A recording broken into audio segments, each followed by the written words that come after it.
이 이야기는 제가 비행기에 있었을 때의 일입니다. 저는 제 앞에 조금 떨어진 열에서 한 남자가 저를 보고 있다는 것을 느꼈습니다. 제가 장시간 비행에 지쳐 있었기 때문에 과민 반응했을지도 모르겠습니다. 장시간 좁은 자리에 앉아 있는 것은 꽤나 힘든 일이고 의지할 수 있는 무언가를 간절히 바라면서 말이죠. 더군다나 누군가가 나를 계속 쳐다보고 있다는 느낌은 저를 더 불안하게 만들었고 그 느낌을 무시할 수 없었습니다.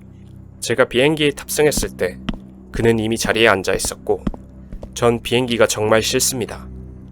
한 남자가 좌석이 화물칸에 그의 큰 짐을 옮기고 있었고 그의 아내가 스페인어로 그에게 화를 내며 욕하는 것을 멈추기를 기다렸습니다. 나는 짜증을 참으려고 애써 외면했습니다. 긴 비행이 될 예정이었지만 침착하지 못하면 더 길게 느껴질 것 같았습니다. 그때 그 남자와 눈이 마주쳤습니다. 그의 모습을 설명하기는 어렵습니다. 그는 평범했어요.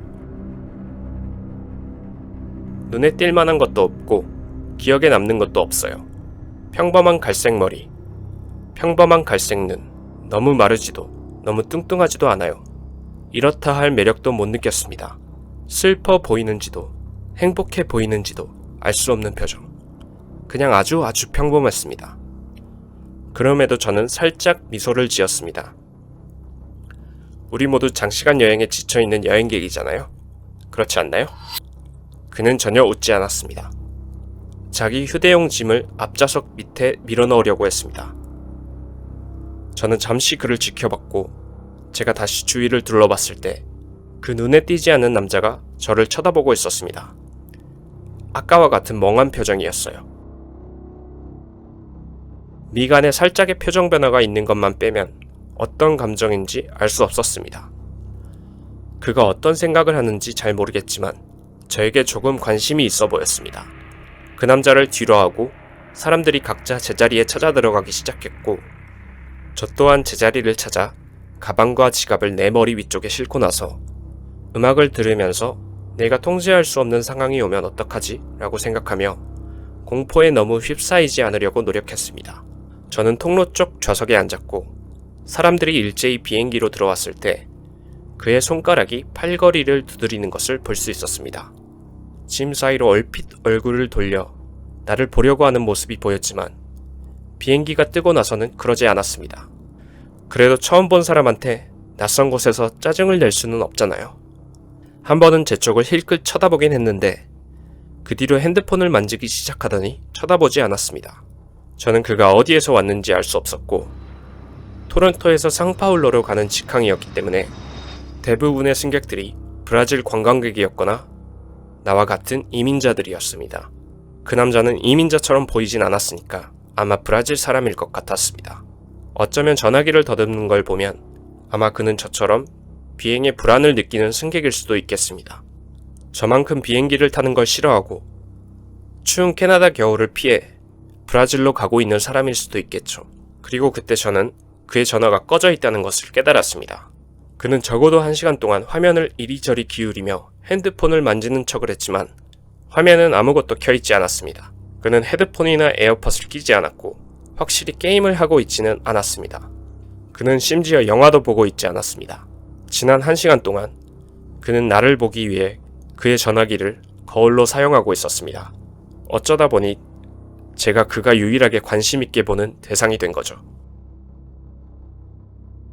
두려워하지 않으려고 노력했고 이건 저를 약하게 보이게 할 것이고 그가 저를 쉬운 사람으로 생각하는 것을 원치 않았습니다. 제 심장 박동은 뛰기 시작했습니다. 대부분의 사람들은 이런 상황에서 빠져나오기 위해 무언가 직접적으로 대처하려고 생각하고 저도 어느 정도는 그 말에 동의합니다.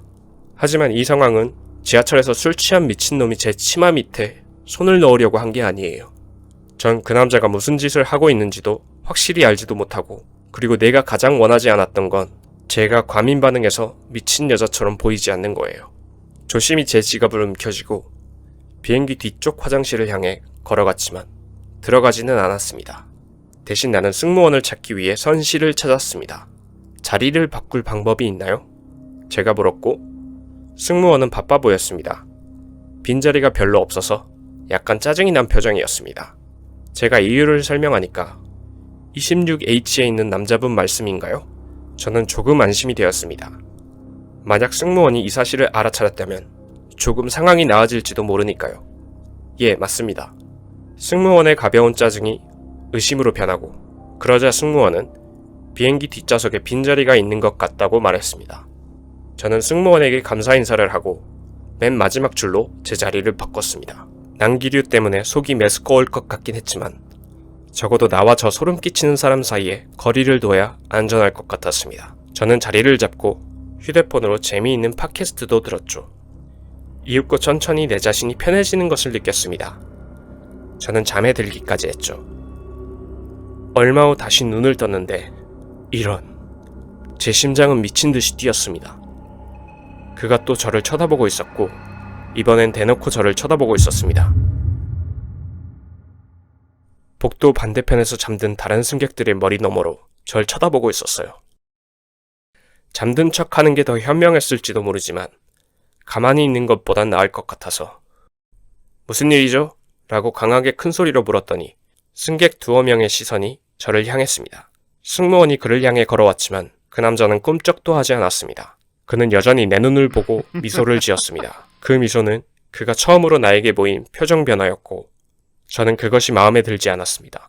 그는 저의 비밀이라도 알고 있는 것처럼 의미심장해 보였습니다. 승무원이 말을 하기도 전에 남자는 몸을 돌려 걸어 나갔습니다. 승무원이 친절하게 또 자리를 옮겨드릴까요? 라고 물어봤지만 별 차이가 없을 것 같았습니다. 이런 상황에서 비행기에 있는 최대 단점은 도망칠 곳이 없다는 것입니다. 반대로 그 남자가 나에게서 할 수 있는 것은 아무것도 없겠죠.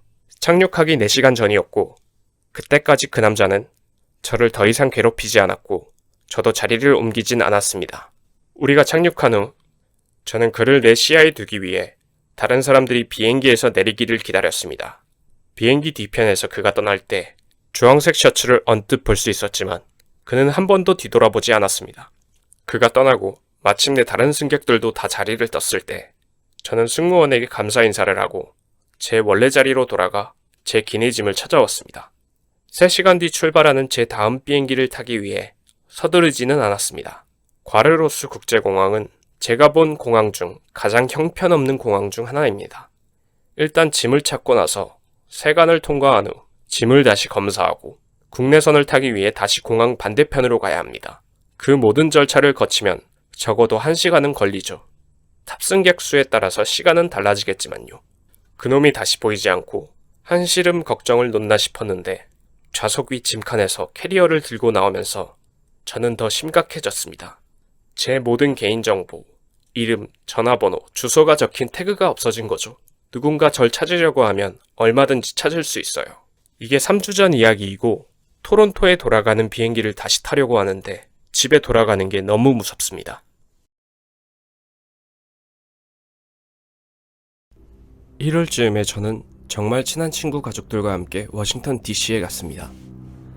제가 살던 지역은 저는 11,000명의 인구밖에 안 되는 작은 마을에서 자랐고 워싱턴과 비슷한 크기의 도시에 한 번도 가본 적이 없었던 저는 소매치기를 당하거나 괴한에게 습격당할까봐 두려웠습니다. TV에서 종종 이런 대도시에는 걷기도 힘들고 인구가 많아서 이런 일이 나에게 일어날 수 있다고 생각했습니다. 다행히 그런 일 없이 여행이 잘 끝나서 마음이 놓였습니다. 워싱턴 DC 공항에서 오전 6시 비행기가 날씨 때문에 서너 번 연착되었습니다. 우리가 마침내 콜로라도 덴버 공항에 도착했을 때는 자정쯤이었고 그래서 우리는 원래 계획대로 운전해서 집으로 바로 갈 수 없게 되었습니다. 장시간 비행기를 이용했기 때문에 화장실에 가고 싶었습니다. 그래서 나는 친구 어머니와 함께 화장실에 갔습니다. 밖으로 나왔을 때 저는 한 보안 요원이 문 옆에 서 있는 것을 인지했습니다. 완전히 텅 빈 화장실에 다른 사람의 인기척이 안 느껴져서 좀 무섭긴 했지만 아무 생각 없이 그냥 손을 씻었습니다.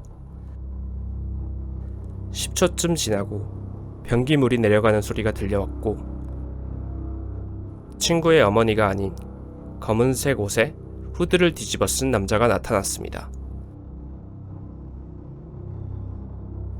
공항 직원이 있는 곳에서 그는 고개를 숙이고 재빨리 화장실을 걸어 나갔죠.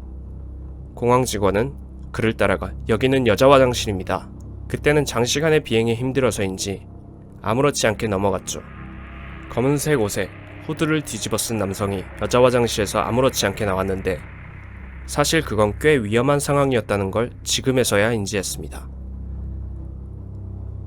늦은 새벽이기 때문에 공항은 사실상 사람이 아무도 없었어요. 게다가 그는 소리도 없이 화장실에 들어왔고 그것은 나에게 최악의 상황이 될 수도 있었습니다.